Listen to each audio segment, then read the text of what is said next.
Hey everybody, this is me, Rocco, and this is going to be one of my first series of videos. Going to try to keep them brief. I know people tend to lose their attention span a little bit when these videos run a little too long, and I'm going to try to keep that in mind as I do this. We all know I love to talk. Today, one of the first things that I'd like to speak with you about is about how reality is relative. And basically, what that means is my reality and your reality differ based on our experiences and our attitudes, our thoughts, our beliefs, all kinds of different things. So, reality is very fluid, I should say. Um, that being said, one of the reasons why I wanted to start off this video kind of making a statement about that is because this is a video about how our perceptions and our attitudes, thoughts, etc., change our experiences and our attitudes towards them. Um, Going to try to give you a little bit of an example of what I'm talking about here in a minute with a story I'd like to tell. It was originally I had read this story. It's by a gentleman by the name of Stephen Covey, and if you're not familiar with his name, you might be familiar with his work. The Seven Habits of Highly Effective People. He's got a plethora of different types of books, audiobooks, and videos, um, basically dedicated to not only how to be a really good leader for people in any situation, but the positive thinking. You know, that's been a big thing since the 80s, and it seems to have peaked into some type of a hoopla right now. We've got The Secret, and we've got, The Power of Intention, and all these great ideas, by the way. But we're kind of almost regurgitating something that this gentleman has taught for, I can't even tell you how many years. I don't want to guess. I don't want to be wrong. Um, but anyway, just to give you a little bit of background on Stephen Covey. Like I said, he is a basically a guru, a speaker, teaches about positive thinking and how to live a more productive life. Very simplistic, I should say, as far as his techniques and whatnot. There's no big, you have to do this or you have to do that. He kind of throws things at you and lets you think about them a little bit, which is something I'd like to do. Now, with that being said, I also would like to just say real quick on his website, I think it's stephenrcovey.com. But if I'm wrong, I'll put that in the comments below and give you the right address. One of the quotes on his website stated, and I quote, that he was recognized as one of Time magazine's 25 most influential Americans. Stephen Covey was one of the world's foremost leadership authorities, organizational experts, and thought leaders. Simply put, like I said, the man, he was a genius when it came to sharing how our thoughts create our experiences. Now, there are many other great authors as well and teachers, but today, I just want to focus on this man. I will bring up different topics as time goes on and kind of share that with you as well. This is from his book, The Seven Habits of Highly Effective People. And he basically tells a story about one day he was riding on the subway, and it was a Sunday morning, and people, the subway was fairly full. There was a handful of people on there. It was very quiet. People were reading. It was just kind of a serene, just kind of typical day. And after a few moments, there was a stop, and there was a family that got on to the subway. It was actually a man, a gentleman, and his children. And he had, a few. I don't know if he ever even said how many children he had. Maybe 3 or 4. And during this whole process, the children were very loud. They were rambunctious. It made the whole climate change on the subway because, these kids were running around.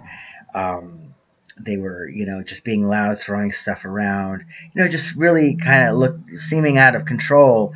And the father was just sitting there kind of, he said, the man sat next to me and he just closed his eyes, apparently oblivious to the situation. The children were running back and forth. They were throwing things, even grabbing people's papers. It was very disturbing, and yet the man sitting next to me did nothing. Uh, it was very difficult to not feel irritated. Obviously, yeah. Take a minute to think about that. I mean, how do you feel right now hearing this story? Put yourself in the place of somebody just sitting on that subway or the bus or whatever, And all of a sudden, this guy comes on, and he just basically sits down. He's not even paying attention, and these kids are just running around. I mean, you'd be angry, wouldn't you? You'd feel invaded. You'd think, what a terrible father. What's wrong with these kids? So I just want you to hold on to that feeling for a minute, that anger that you feel, or the annoyance that you feel. He said, I could not believe that he could be so insensitive to let his children run wild and do nothing about it, taking no responsibility at all.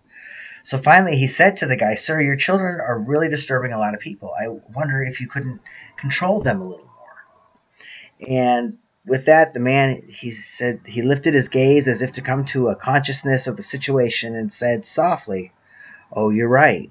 I guess I should do something about it. See, we just came from the hospital where their mother died about an hour ago. I don't know what to think, and I guess they don't know how to handle it either.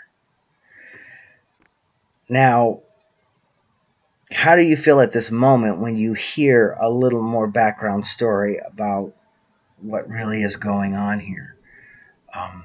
Is it different than what you felt 30 seconds ago?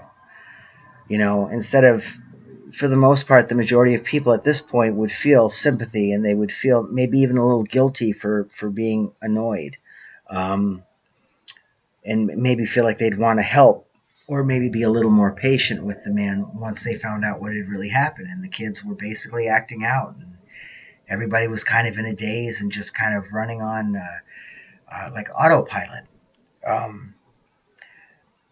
With that being said, the majority of people that once they hear the end of this story feel not angry anymore. They're not so annoyed anymore.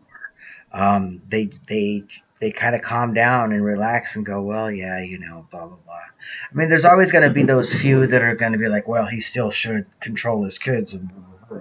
But the majority of people don't really feel that way. The majority of us all of a sudden have a different understanding, a different angle at looking at the story that makes us feel differently. That's basically all positive thinking, or any type of thinking, is. Creating your reality, creating, the reality is relative. It basically all falls down to one thing. Actually two, but there's the catalyst, and that's the thought. And then from that point on, you've got the feeling that comes associated with that thought. Instead of being negative or thinking, oh God, I got to go to work today. And, imagine what would happen if we started to be a little more aware of how we think and how we feel in certain situations and towards certain things. And we started to tweak them a little bit, most of the time I get a lot of people say, well, how do you do that? Well, let's not get into that right now. I don't want to get into the hows or turn this into a lesson of some sort. Basically, what I want to share with you today is being more aware of yourself, of your thoughts, of your feelings, and of your attitudes towards certain things. That's all I want to, focus on right now. There's no right, there's no wrong, there's no good, there's no bad. We're all human beings. We're all doing the best that we feel we can. But what I'd like for you to do is take some time and really think about that story, maybe even look it up. It's pretty popular if you put in Stephen Covey, a paradigm shift is what he calls it. And basically what a paradigm shift is just a change in your thought process or your belief or, your thinking as far as, with certain situations. And that's basically what he had that morning on that subway. Once that man told him that the wife had died or the mother had died, he had a paradigm shift and realized it wasn't about him, being angry and being annoyed with these kids. It was something much bigger. So anyway, I want to thank you for, giving me a couple minutes of your time. Please leave comments down below. Let me know what you think about that, how maybe you've used it and it's worked in your life, it hasn't, how you'd like to use it, whatever. The only thing I ask of is no negative insults or anything like that. Let's keep it I want to keep this positive, and I hope you have a wonderful day. Thanks again for listening and viewing.